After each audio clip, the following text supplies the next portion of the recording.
practical joke, Jim. Can we go to the annex? No, God! No, God, please, no! No! No! No!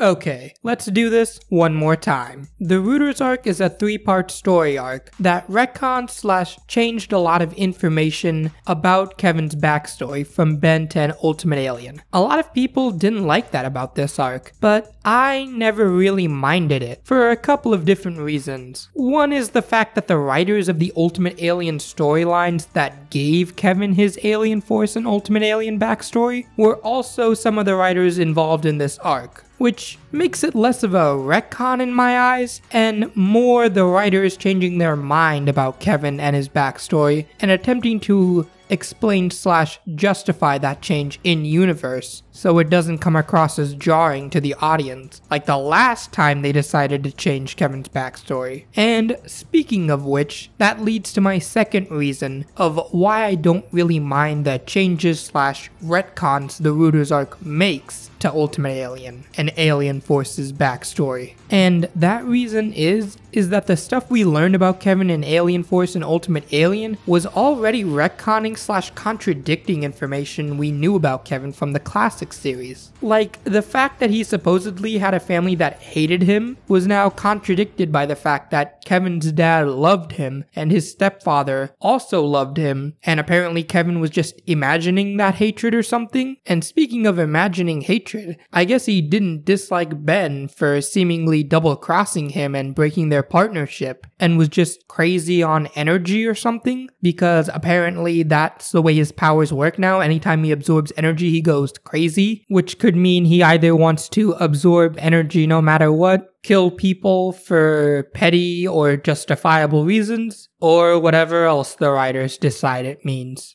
But as usual, I'm getting ahead of myself. Basically, to me, the Rooters arc changing things to bring it back to what it used to be like in the classic series isn't that big of a deal. And the fact that it tells a pretty good story while doing so makes me kind of love it. And so for the past couple of years now, I've been defending the Rooters arc because of that love, and because I don't really see it as this major retcon of continuity that breaks the lore the way that most Ben 10 Ultimate Alien fans seem to. And I hope throughout the course of watching this video, I can also get some of you guys to change your mind on the arc and reconsider what it is and what it's trying to be, and your own personal enjoyment of the arc as well. Because I know my personal enjoyment of the arc has changed drastically throughout the years, and is part of the reason why I'm making another Rooters arc video after all this time. So now, without further ado, let's go ahead and dive into the video now, shall we?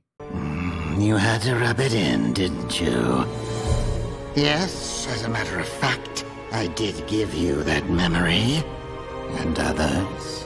First though, before we dive into my updated thoughts on the Rooters arc, I wanted to go over some housekeeping stuff, so to speak. You see, a lot of people have left comments under my original 2 Rooters arc videos, pointing out things that they believe are continuity errors. Now, ordinarily, I would just make this video about my thoughts and no one else's, but because I've received so many of these comments, and because so many of them bring up the same talking points, I figured I'd at least briefly go over some of these things, and explain why I personally don't think they're really major continuity errors, and provide explanations that are a lot more feasible than the ones UA fans try to provide for that show's inconsistencies with Kevin's character. Now, for those of you that are tired of hearing people debate about continuity in Ben 10, then feel free to skip this segment, because I know I personally am so tired of hearing UA fans in the comment sections try to explain away Kevin's massive character inconsistencies with poorly thought up talking points that they got from Kuro the artist. So I get where you guys are coming from, and I'm going to try to base my explanations more off of writer statements from Derek J. Wyatt and other writers that worked on the Rooters arc, because I believe that adds more of an air of authenticity to my explanations. But if that still doesn't sound very convincing to you guys, again,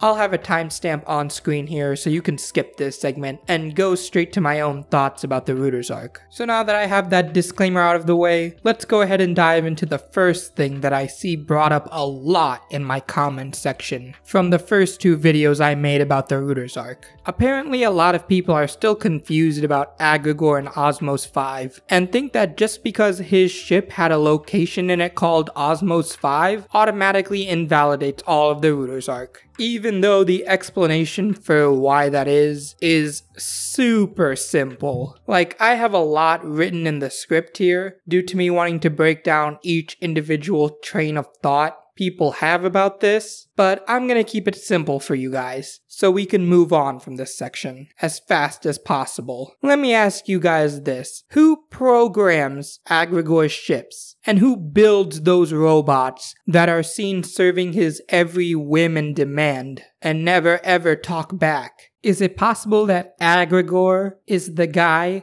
who built his own ship and robots the same way he built that device to absorb 5 different aliens' powers? Too? Because if so, you guys should know that it was originally intended for Agrigor to be revealed as a clone of Kevin, who had fake memories implanted in him by Cervantes. So, to me, the explanation from there becomes quite simple. Basically, Agrigor programmed his own ship and his own robots with the coordinates that he believed would lead him to Osmos 5 that were more than likely given to him by Cervantes due to him wanting to keep the whole Osmos 5 thing consistent in case Agrigor and Kevin ever ended up running into each other. Now, where do these coordinates actually go? Well, we never see on screen where Agrigor goes to, where they lead to, because Agrigor never actually launched his ship, which is a detail UA fans seem to think doesn't exist. Like, Agrigor never actually went to a planet called Osmos 5. His robots merely claim they programmed a course to it.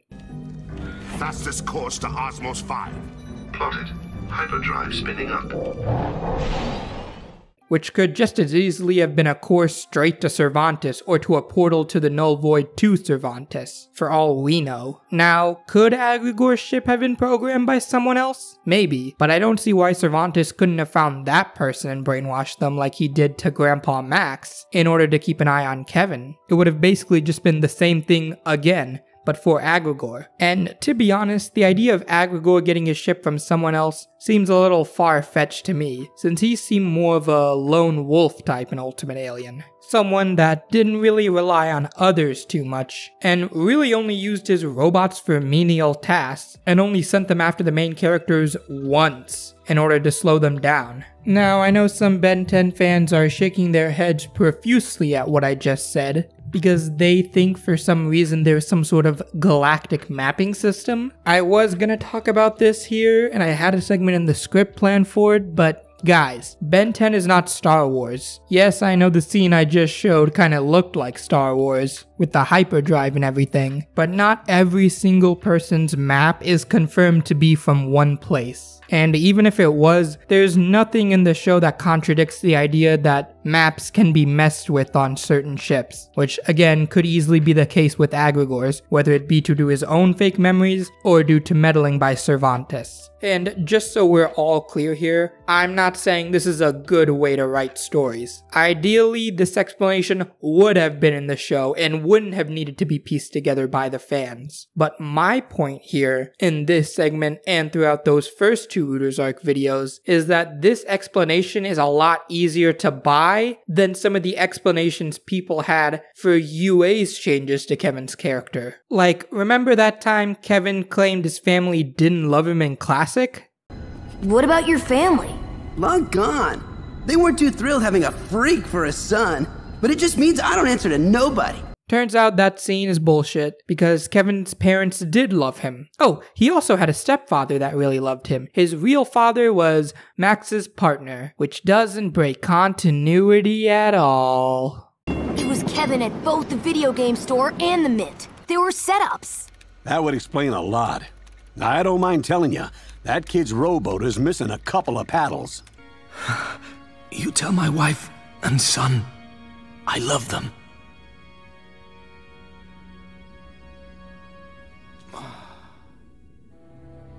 I will, old friend. You have my word. I promise they'll be proud. That would explain a lot. I don't mind telling you, that kid's rowboat is missing a couple of paddles. You agree with her? No. Kevin's a menace. Your friendship aside, the only responsible move is to take him down with all necessary force. But anyways, before I get too lost in the minutia of things, I should probably move on to my next point, or else we'll be here forever. And my next point has to do with another one-off episode from Ultimate Alien that people seem to think contradicts the Rooters arc. You see, at one point in a one-off episode entitled Inspector 13 that introduced the character Inspector 13, as I'm sure you guessed by that title, referring to Kevin as a hybrid Osmosian. You, hybrid Osmosian, will be repurposed to generate raw materials for Tekadon forges. People seem to think that Inspector 13 calling Kevin a hybrid doesn't make sense because Osmosian already means mutant, as claimed by Cervantes in the very first episode of the Rooters arc. But Osmosian doesn't mean alien. It is a term I coined for a human with a unique genetic component. Each Osmosian has a different ability. Kevin's is absorption, which makes him indispensable to me. So because this scene exists, that means that the Tekadon Weapon Master calling Kevin a hybrid Osmosian just can't make sense. Because a hybrid is a mix of one thing and another thing, and a mutant is also that. So Kevin can't be a mutant, right? I'll be honest with you guys, this point has just never made sense to me, even though I tried to break it down to its, in my opinion, most logical form of argument. And the reason I say that is because there's nothing within Cervantes' definition of Osmosian that claims that Kevin couldn't have multiple things in his DNA that makes him an Osmosian. He just says an Osmosian has a unique genetic component, not that they only have one unique genetic component. If that sounds too much like a cop-out to you guys, it's important to note that Inspector 13 wasn't just wrong about Kevin here by this logic, he was also wrong about Gwen. Listen to what he calls her in this same episode. You, hybrid Anodite, will be studied to enhance our defense systems. Excuse me, Inspector 13? What the hell is a hybrid Anodite? There is no such thing as a hybrid Anodite in the Ben 10 universe. The way being an Anodite works is that you have a spark that is either on or off, meaning you are either 100% an Anodite or not at all an Anodite. That's not even me making it up. That's literally the explanation given by the writers in What Little Girls Are Made Of. Like, even though Gwen's dad has the ability to sense when Verdona is near, he is explicitly said not to be an Anodite. So yeah, either Inspector 13 is wrong about both Kevin and Gwen, or he's just calling them by slightly different terms that still mean the same thing in the Ben 10 universe. Kinda like how X-Men are sometimes referred to as either muties, mutants, people containing the X gene, or Krakoans due to the Krakoa arc in the comics, and Homo Superior by Magneto.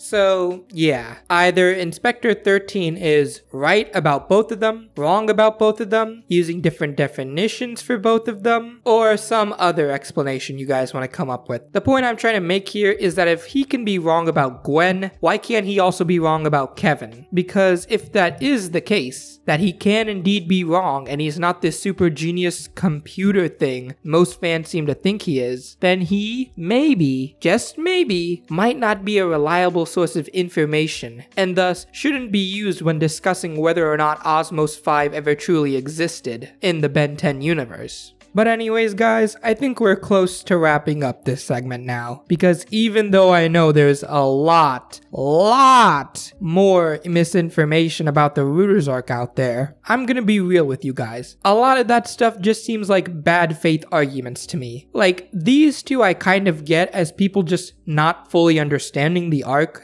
due to misinformation being spread by Rooters Arc haters, but the other arguments kinda come from Rooters Arc haters. And unfortunately, I can't leave this segment without talking about them, because I think that many people, when they see how many people hate this arc, think that it must be poorly written, because how can so many people respond to it so negatively? Well, dear viewer, that's not really the case. All this hate seems to be stemming from one particular place. A place I don't like going to. And that place is the Inktank channel.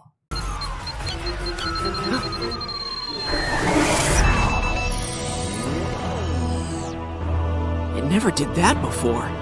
15 minutes already? Okay, yeah, this video's too long, and this segment's gonna take too long too. God, why did I even make a script if I wasn't gonna follow it? Okay, basically, Kuro the artist built this video based on an agenda, and it shows. If you think that statement is incredibly condescending or it hurts your little Inktank fanboy heart, and you think I should cut this out of the video because it's rude and condescending, then just remember that Kuro said the exact same thing about the Omniverse writers in his video, where he pretty much maliciously attacks the writers for 20 minutes. With Omniverse, the goal of the Rooters was entirely built on an agenda, where the story came second, and it shows. I would really like to just end this segment there, but I know I need to expand upon that point a little bit, both because I have an actual reason for bringing up Kuro in this video, and because I just know I'll get another Inktank fanboy comment, like the one I received on my other Kuro the Artist video. Feel like your video is a bit passive-aggressive towards the Inktank man. Like the title alone is enough to prove my point. He be doing tricks on it. Alright, rather than break down my point piece by piece, I'm gonna try my best to keep this segment short by using video examples, like I've been doing throughout this entire video, now that I think about it, and it's still super long. Jesus Christ, man, I knew I should have followed the script. Okay. But am I still talking? Also use they and them. It's about the fact that Disney has decided that they wish to, in the words of one of their own animators, sledgehammer you with the not at all secret gay agenda.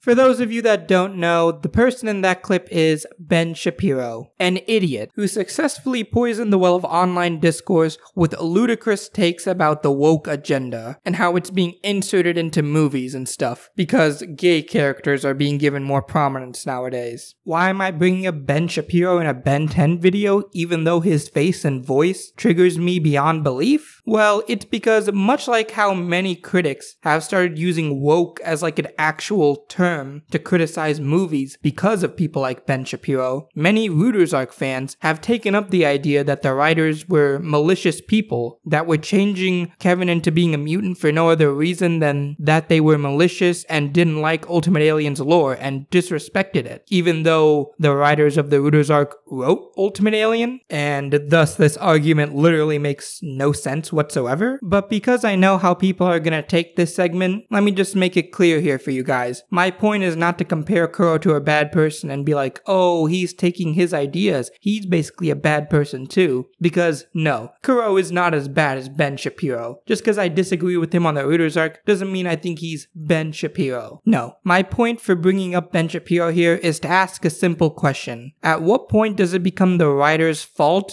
for other people's misinterpretations / misinformation that they spread about a storyline? Because I know how confusing that probably sounds, and because I'm pretty much going off script here for this segment, allow me to use an example. Many people dislike the ending of Lost, and many people believe the ending of Lost is bad because it turns out the main characters were dead the whole time, and thus felt like the writers were just jerking them around the whole time because, well, the whole point of Lost was that it was a very tense survival show set on an island where any character could die at any time for seemingly any reason, from starvation, heat stroke, or getting shot by the native land dwellers of the island that hated them. But the thing is that that's not the ending of Lost. The main characters were not dead the whole time. People think this because 1, the show ends with a scene of a sort of purgatory after all the main characters have died, which takes place after the show's ending, and because the end credits footage of the show shows the plane wreckage that initially stranded the survivors on the island of Lost, but without any of the characters or things they set up present. This misinterpretation of the show became so famous that the writers of Lost had to come out and say, no, that's not what happened,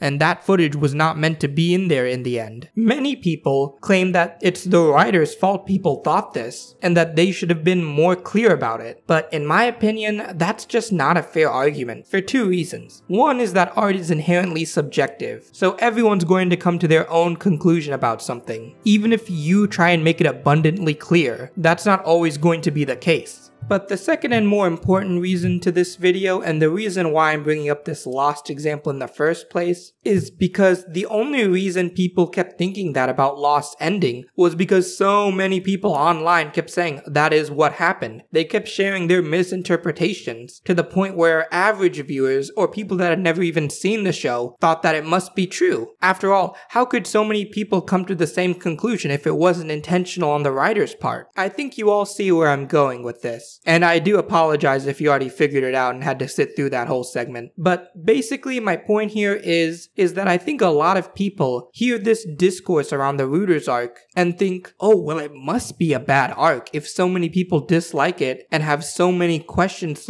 / misunderstandings of the arc that it must just be a bad arc, right? The writers must have messed up somewhere along the line, probably unintentionally, but still made mistakes and thus led to people misunderstanding the arc. And my claim here in this video is that no, it's not the writer's fault, nor the arc's fault that so many people misunderstand it. It's because people nowadays don't try and understand what the author / writer was going for. They just come up with their own explanation for why something happened and run with it. Just like how many critics of Lost claim the show wasn't worth watching because the ending basically took all the tension out of the show because the characters were already dead, so it didn't matter if they died. But again, that wasn't the ending to Lost. That's what people thought the ending to Lost was. Now, there's a deeper discussion to be had about misinterpretation in general, but I'm really not equipped to handle that conversation right now, and I think this segment has gone on long enough already. Basically, I think a lot of the Rooters arc criticism is unfair / unreliable, because ultimately when you criticize something, you're trying to help the writer make it better, right? That's the whole reason critics are supposed to exist in the first place. You point out things that you think are weak / bring the author's story down and try to work with them to make it better. But how can you possibly make a writer's story better when you don't even understand what their story is about or what it's trying to say? Just some food for thought. Anyways, I would encourage you guys to go and watch the Rooters arc on your own without any of the famous talking points about it in mind, and come to your own conclusions. And realize that even if you don't like it, that doesn't inherently mean the writers made a mistake / are bad people for creating it. Because ultimately, not all writers that fail to make great stories are bad people. And it doesn't always reflect a moral failing on their part for doing so. And now, with all of that finally out of the way, we can start talking about some of the things I love about the Rooters arc in this next segment of the video. So let's go ahead and do that now, shall we?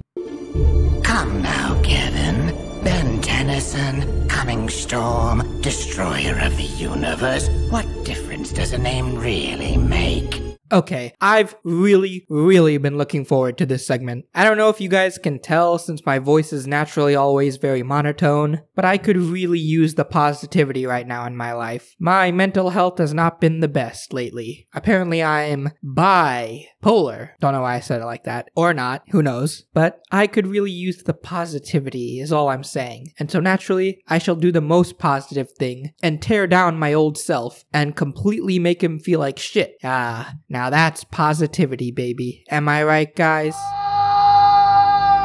This is not how this was supposed to go! I had it all planned out! Well, let's try it anyway, and see what happens. Anyways, in part 2 of my original Rooters arc video, I said that I didn't quite like Cervantes as a villain, and indeed, many people in the comments sections seemed to resonate with my points about him being a fairly weak antagonist. However, upon reflection, my feelings towards him have changed a bit, and I've realized that, well, y'all were wrong, and so was I. I mean, come on, listen to what I was saying about Cervantes in that original video. I like Cervantes conceptually as a villain in the Rooters arc. Let me dive even deeper into that statement and say, I like Cervantes as an antagonistic force throughout the Rooters arc. Bro, what was I saying? And what was with the audio? Oh wait, that was mono. Wait, why was it in mono? Ah, fuck. I don't remember. Oh wait, no, I remember. I kept thinking it was messed up when Audacity would show 2 things sliding off in recording and changed it to 1, aka mono. It's not supposed to sound like that for those of you that only hear it out of one ear. And for those of you on your phones, actually, do those of you on your phones notice the difference? Like if I switch this to mono now, would you even? No, that's too much work. Anyway, the point is, A10 was wrong and dumb. What an idiot. Who would watch that guy? Oh wait, that's me. Okay. Anyways, allow me to explain why my feelings towards Cervantes have changed a little bit. You see, originally I was hyper-fixated on his hatred of Ben and how it didn't quite make sense to me. However, now I realize that was kinda the whole point of his character. Cervantes' hatred doesn't make sense because it's not supposed to. I realized this after Max called him out on it in the first part of the Rooters arc. The whole thing sounds like a load of Daxospoodle. I beg your pardon? A fairy tale for the Magistrata, so you can keep the Rooters in business.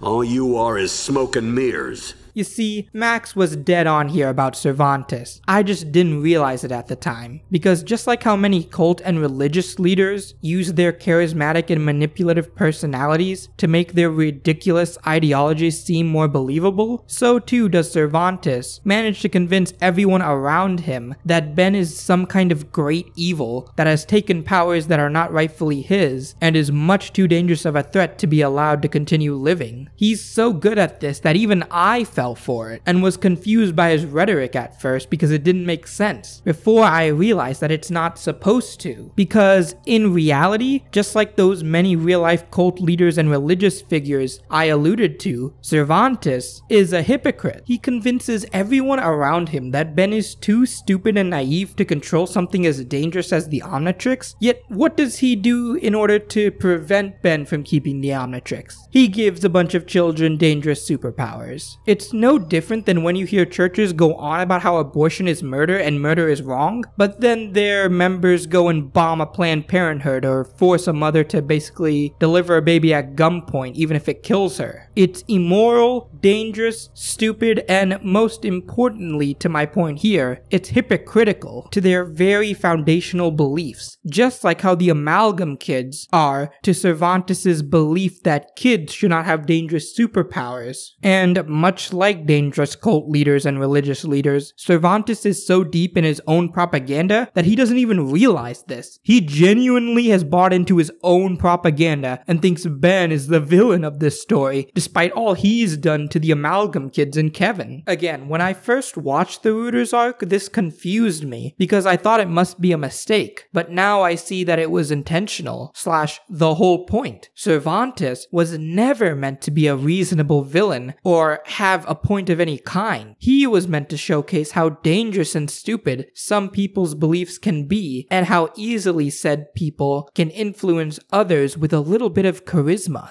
especially if who they're influencing is kids who don't have a worldview of their own or a well-formed belief system yet. This is the main reason I compare Cervantes to cult and religious leaders, as while yes, there are many adults who fall for religious propaganda, the real people that I think it harms are children. Children who grow up believing in this kind of propaganda and try their best to form their whole lives around these teachings end up isolating themselves from others who they believe are immoral / don't follow this code and kind of become insane people. And the proof is in the pudding, as they say, except that pudding is the Rooters arc, and the proof lies with Kevin, who as an 11-year-old thoughtlessly ate up this propaganda like it was cake, only to realize as a teenager that his entire worldview / belief system was wrong, and was being fed to him by Cervantes throughout his whole childhood.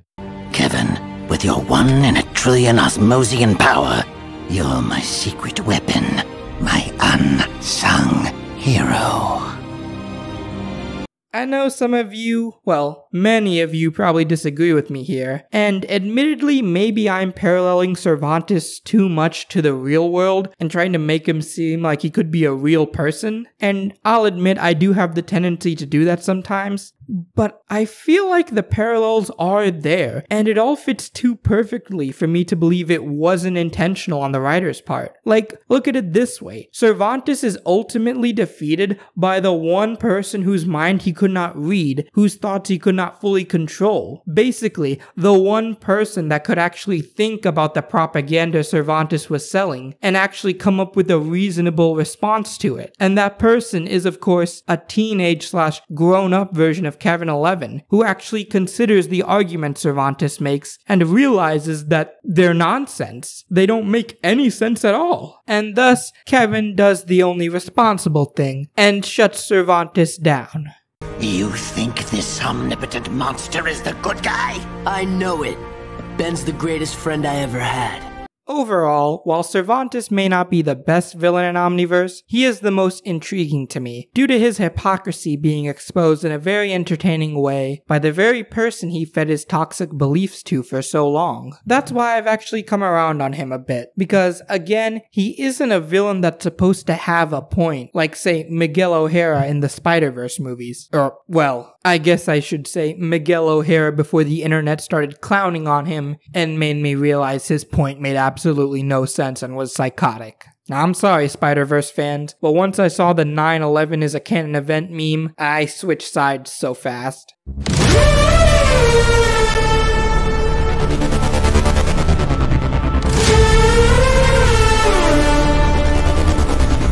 There's a lot more about Cervantes I'd like to talk about in this video. And unfortunately, actually, you know what, fuck it. We're 35 minutes into this video already. What's 10 more, am I right? Yes! Yes! Yes! Yes! Yes! Yes! Yes! Anyways, I'd like to dive a little deeper into Kevin and Cervantes' relationship, because I think it's actually a lot more interesting and complex than most people realize. So far throughout this video, I've made it out that Cervantes is this kind of corrupt religious/cult leader type that is basically the kind of guy to make kids go and hand out abortionist murder flyers on a college campus. Or I guess in this case it would be like Ben Tennyson's murder/murderer flyers. Anyways, you get the idea. So far I've just pointed out the allegory to religious leaders he has, but there's a lot more to Cervantes and Kevin's relationship than just that. And it's so complex and nuanced that I struggle to come up with a way to explain it to you guys. So I'm gonna have to do the dumb YouTuber thing here and compare their relationship to another relationship from a different show. Even though yes, you shouldn't do this, stories are inherently different, unique, and complex for various different readers due to various different authors having various different perspectives, yada yada yada, English major stuff here. You get the idea. But I think I need to do it in order to illustrate my point to you guys.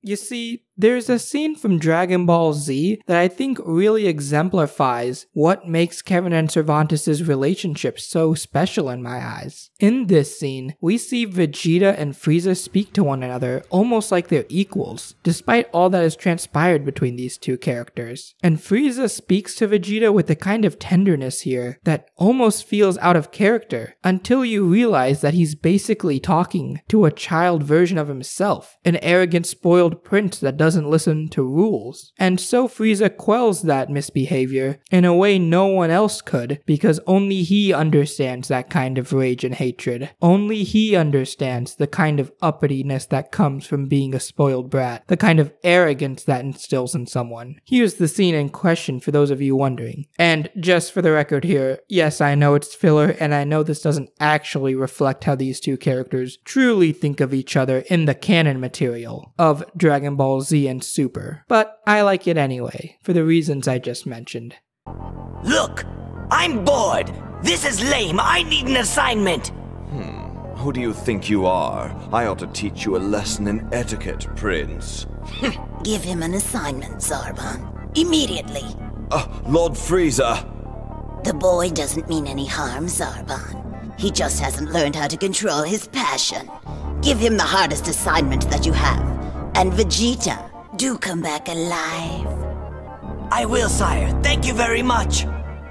This scene kind of touches on what makes Kevin and Cervantes' relationship so unique, despite it coming from a completely different franchise. And before I get the comments from the Dragon Ball Z fans, yes, I know the sub scene was much different than this one, and it was more about Frieza flexing his superiority over the Saiyans and getting his ego stroked by the young Vegeta, but that's a conversation for a different day. Anyways, going back to Kevin and Cervantes here, the two of them seem to have some kind of mutual respect for each other that goes far, far deeper than I think what was shown on screen. See, Cervantes and Kevin seemed almost more like partners. No, even that doesn't quite capture it. Cervantes and Kevin seemed almost more like father and son in a way, and yet Cervantes had no problems disposing of Kevin when he failed him, which raises an interesting question. Does Cervantes truly think of Kevin as this surrogate son that I just mentioned, or is he just a disposable pawn? I think the true answer is a gray area in between, because despite Kevin being the one kid that Cervantes himself admits he cannot fully mind read, that never quite seemed to bother him. And yes, I understand he could still control Kevin's memories, it was just his thoughts he couldn't read, but even still, that's a lot more autonomy than he gives to the Amalgam kids. He could have just mind-wiped Kevin and made him his puppet altogether, yet he didn't. He seemed to understand that Kevin wanted revenge against Ben, and I think was happy that he felt that way, because in a way it validated Cervantes' own thoughts about Ben. It's a strangely nuanced parasocial relationship the two seem to share, that we only see small snippets of. This to me is light years more complex than whatever nonsense UA said about Kevin having insanity, quote unquote. This is a truly nuanced and well thought out relationship between two people who are each using one another for their own gain, yet slowly come to rely on one another in a way neither of them truly likes. It's a fascinating relationship that we only get glances of. And again, even though I'd love to see more of it, I think it's for the best that the writers didn't show us everything all at once and turn this arc into the Cervantes-Kevin backstory flashback episode, and instead strategically chose small yet nuanced scenes that captured the essence of their relationship without needing to go full exposition mode on us. As Vlad from Danny Phantom once famously said, "Some things, my boy, are better left unsaid."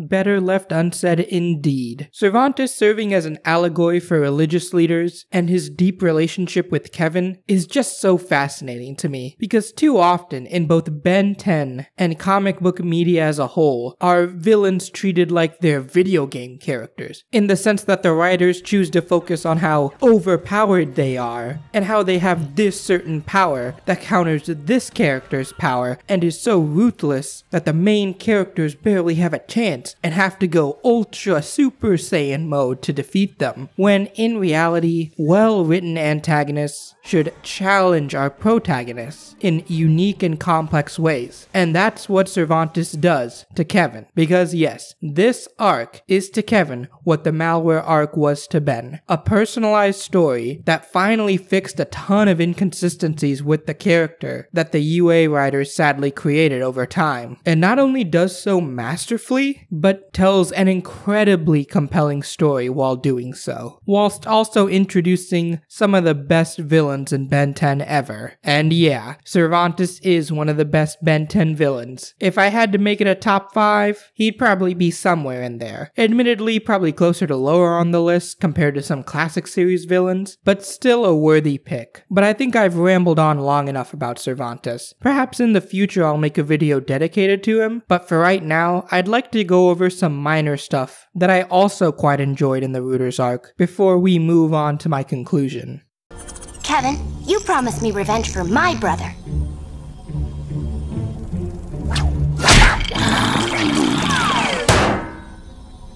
Thanks. I made a segment like this in my last Rooters arc video, but ultimately I feel like it didn't quite capture all the nuances of the Rooters arc I loved, mainly due to the fact that, well, I was mostly focusing on minor stuff there instead of the more important / monumental things about the Rooters arc. Again, these things are still minor compared to what I've already talked about, but are elements of the Rooters arc that I think if you removed would make it a bit worse, at least in my opinion. The first one of those things I want to go over is the Amalgam Kids. You see, the Amalgam Kids in Alien Force and Ultimate Alien were terrible? That might be a word for it, but the truth is they were mostly just afterthoughts. At least to me. They always felt like they were shoehorned into the plot for some reason, and it was always done at the absolute worst time. Like, after the first 2 episodes of Alien Force that set up this terrifying plot with the hybrid that we're supposed to get super invested into, we immediately cut to some boring ass Alan episode where he's learning to control his powers, where the hybrid are shoved completely aside, and instead their henchmen are going around building weather machines that never become important later on. This episode, in a nutshell, demonstrates my problem with all the Amalgam Kids. They are really bad afterthoughts that end up taking away from the plot most of the time instead of adding to it. The only exception to this is in Alien Force Season 3, where they're given their own episode, and even then, it just never really quite worked for me. Mainly because there were so many of them, and their personalities were all so different, and they never really had like a clear goal. Sure, they wanted to be better plumbers, but like, why? But thankfully, the Rooters arc actually implements them into the story and intertwines their stories with Kevin in a way that not only makes sense, but heightens their original characters. It gives them a why, and that why is because they've been trained and raised to hate Ben all their lives due to Cervantes' influence, both with mind control and without. At least according to some of the flashbacks, it looked like the kids really looked up to Cervantes and liked him, and didn't quite register that he was doing untold atrocities onto their bodies because they were under his sway and didn't quite understand that yet. Much like how children that blindly follow religious propaganda and get baptized without even considering anything else because, well, that's what the religious leader told them to do, right? So why wouldn't they? And I love the fact that when Alan actually raises this point, or at least seems minorly concerned, both Kevin and Cervantes just kind of dismiss it. And obviously he can't throw a big fit about it or else he'll be kicked out onto the streets. Or in this case, the Null Void. It's not even an implied threat. It's just the unfortunate reality that most people wouldn't even be able to recognize that poor young Alan has to deal with. And speaking of unfortunate reality, Helen's sister Pierce died in Ultimate Alien. Yeah, I know, I didn't know that till way later either. I just knew that one day Pierce was there as a kid, and then one day he never showed up on screen. To be fair, I also missed the Dagon arc, so there is that. As an adult, when I rewatched it, it was a bit clearer, although it was still kind of under those kids show regulations that couldn't quite show death and had to imply it. Basically this meme from Avatar, if you will.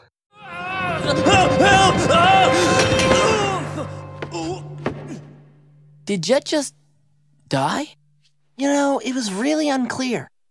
Unclear indeed, Sokka. However, thankfully the Rooters arc managed to address this in a really interesting way. You see, technically, Pierce died never knowing the truth about himself and about all the horrible things Cervantes had done to him. And in a way, Pierce's death is Cervantes' fault. He only died because a bunch of Forever Knights mistook him for an alien, which wouldn't have happened had Cervantes not experimented on him. So her rage in this arc makes sense, and her constantly bringing up Pierce really does kind of enforce that, even if the writers still can't touch on that stuff directly, due partially because of network restrictions, but also because there's quite a bit going on screen right now. I don't even think Rooters arc haters would deny that this arc is already jam-packed with a lot of unique plot lines and ideas, so to add this on top of that would make it feel a little muddied, if that makes sense. And I feel like the way they addressed that was still pretty good. Under Cervantes' mind control, Helen wrongly accuses Ben for some reason, which gives her character a bit more agency than if she was just some puppet that didn't speak and was completely under Cervantes' control. It's a bit more unique than usual mind control, and kind of reminds me of how mind control was used in the original Avengers film. Except here I think it's a bit better. They're all clearly under Cervantes' control and can't raise a finger against him, but they still have a lot of the same concerns they did before they were under his control. Like,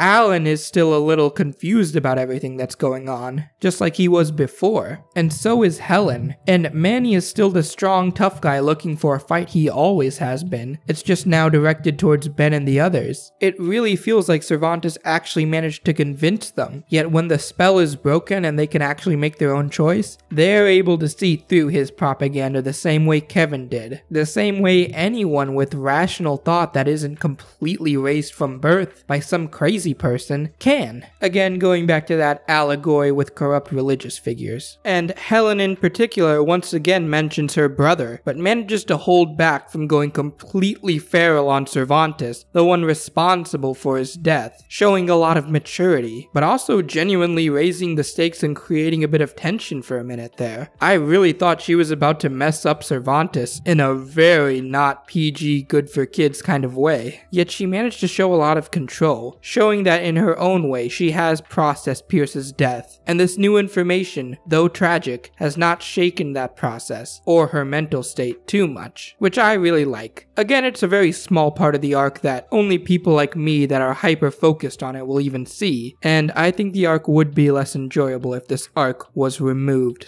/ wasn't present. But even still, I enjoyed it anyway, particularly that final scene where Helen gives Cervantes a piece of her tale, if you will. Partly because of all that I just talked about, but also because it was a genuinely funny scene, which is another thing I want to talk about here for a minute. The Rooters arc has a surprisingly great amount of comedy in it, which is strange, since Omniverse always gets critiqued for its humor, but the Rooters arc humor is excellent in my opinion. Like, I actually busted out laughing or came close enough to it at certain moments, numerous times throughout this arc. In fact, let me show you guys a couple of my favorite scenes from the Rooters arc that really did get a gut bust out of me, which is rare because, like I said, I'm a very monotone, dry, low energy person. Just get on with it. Fine. No need to be so dramatic. Did you really think that your stalling tactics would fool me? Stalling tactics? We gave that search 100%. I gave it 200. Oh, well, I'll see your 200 and raise it. There, we found Kevin. Success. Now hold on a second. How dare you? All of you! My best friend, your boyfriend, made it clear he did not want to be followed. And I, for one, refuse to besmirch his memory by dishonoring his final request. It's what Kevin would have wanted. Nice try. This is one of those instances where the evidence kind of speaks for itself, and I already kind of talked about why I love that Argent scene a lot in the previous Rooters arc video. But for right now, I just wanted to say that, much like the rest of this arc, the comedy was well-timed, well-acted, and well thought out, which is really the whole point of this segment, pointing out smaller things that most people, critics, and even fans don't notice because they're so busy talking about the major thing this arc does right, when it's the little details that really bring it all together, at least in my opinion. Like, for example, Cervantes' mind control powers remind me a lot of Lelouch's Geass from Code Geass, in that it really fits his personality. He's a manipulative, cunning old man, and thus is given the power to manipulate other people's memories and thoughts, much like how Lelouch was a master chess player given the ability to use people as pawns with his Geass. I know it's an old trope, but hey, I like it anyways, and really enjoy any story that has the power fit the main villain's or character's personality traits. But I think that's gonna have to be it for this segment, guys. Because even though there's a lot more I love about the Rooters arc that I would love to talk to you guys about, that would take a whole nother hour or two, which is time we just don't have right now. So instead, I'm going to transition to the next part of this video. So without further ado, let's move on to my conclusion now, shall we?